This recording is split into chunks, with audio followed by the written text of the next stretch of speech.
My best advice for today is very simple. People see what they expect to see. The thesis of the teaching is just something that you can put your hands around. There's a relationship between what we expect. Let me just share with you some observation I've had about highly successful people and their expectations. These are just my observations as I've studied history and I've watched successful people, and there are 4 of them. The expectations of successful people are as follows. Number 1, their expectations are much higher than normal. In other words, successful people, when they go into a venture, they, by and large, have higher expectations of what they expect to see, receive, give. Their expectations are just higher than the average person. Number 2, their expectations are almost always self-driven. It's not somebody else coming along and coaching them in what they should expect from the experience. They already kind of have a self-driven knowledge, intuition, and desire. Number 3, their expectations increase over time. Highly successful people don't go throughout life with the same expectation level. As they see and expect and experience, they're constantly upgrading their expectations. They're constantly looking for more, bigger, better things than they've ever seen before. And finally, their expectations are very personal and very clear in their life. Their expectations are not what they're trying to put on someone else. They are expectations that they carry with themselves personally. For example, my advice to entrepreneurs, in fact, as I was working on this lesson, I wrote this down, and if you'll just let me take a moment, I want to read it to you. Set expectations as high as you possibly can, so long, don't miss this, get the picture, set your expectations as high as you possibly can, so long as you truly believe that these expectations can be realized. If you want unreasonable success, you must have unreasonable expectations.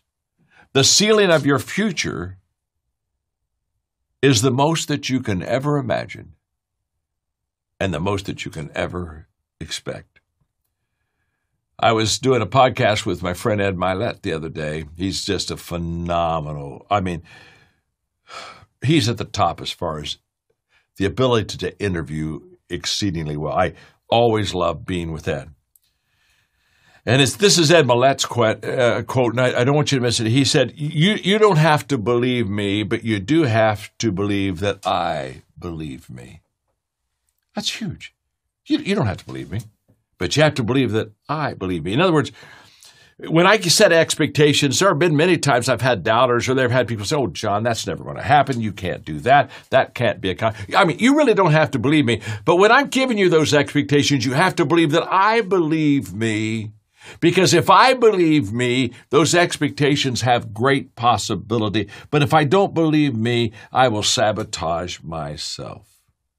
Maybe another way to say it is this. How we view things is how we do things.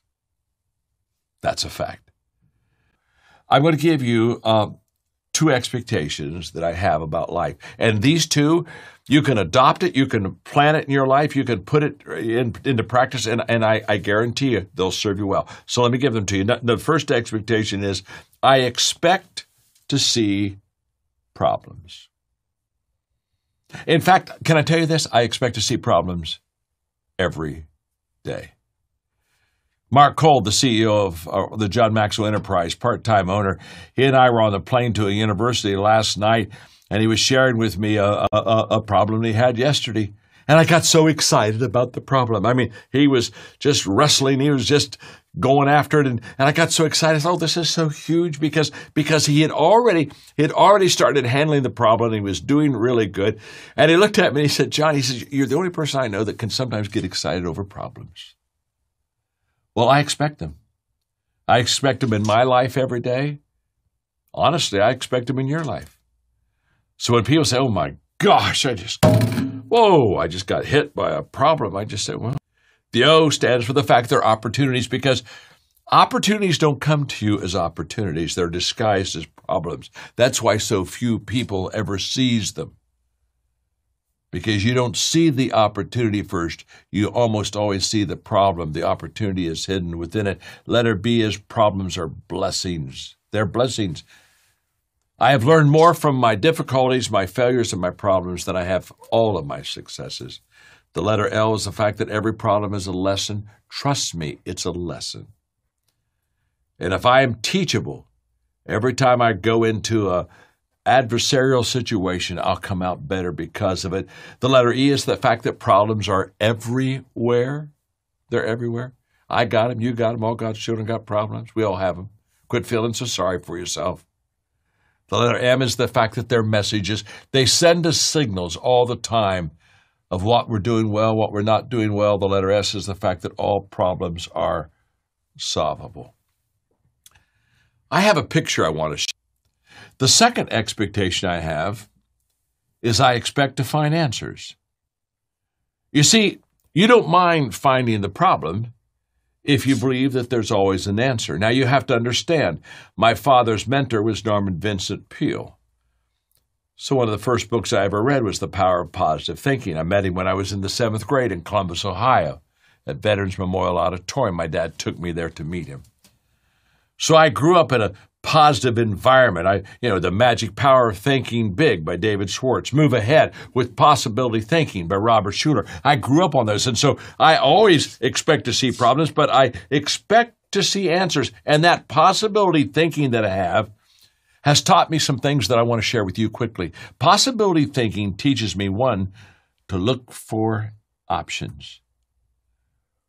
See, I not only believe that there's always an answer, to be honest with you, I usually believe there's more than one answer.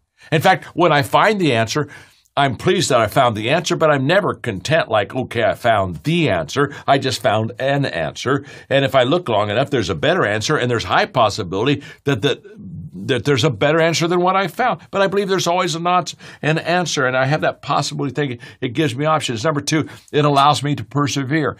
When you believe there's an answer, you hang in there. You stay in the game longer. Who quits?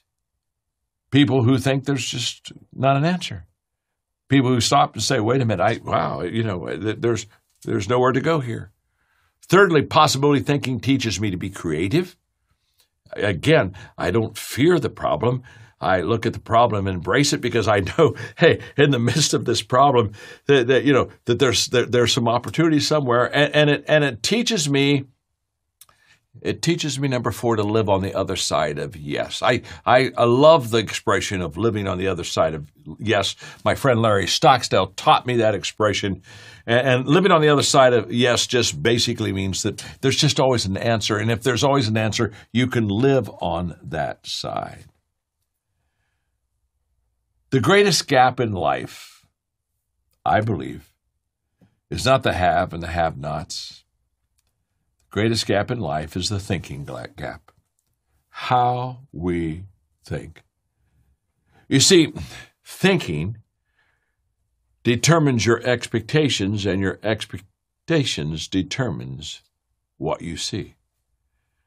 And if I could do anything for anyone, it would just be, I would just like to walk into their life, and I would just like to help them understand the power of possibility thinking. And by the way, the seeing what we see and what we expect, they are so close together.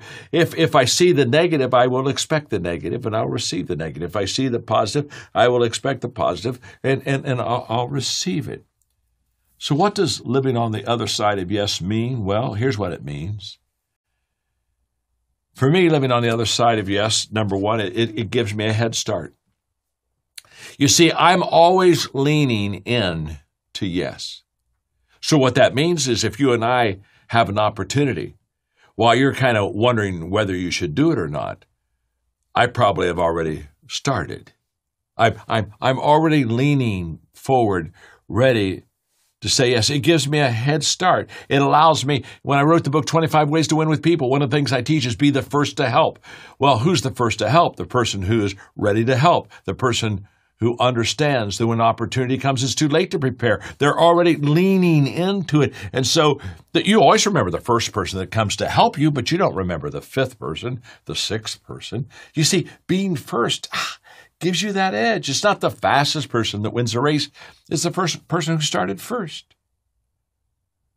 Living on the other side of yes increases my possibilities. You see, we only find our limits by pushing them. You don't find your limits by observing.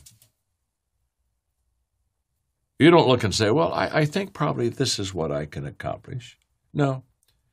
You have to push them.